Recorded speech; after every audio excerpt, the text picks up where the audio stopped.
What was it, a squirrel?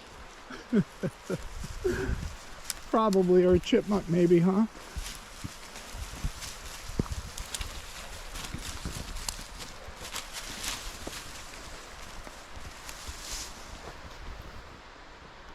Wow.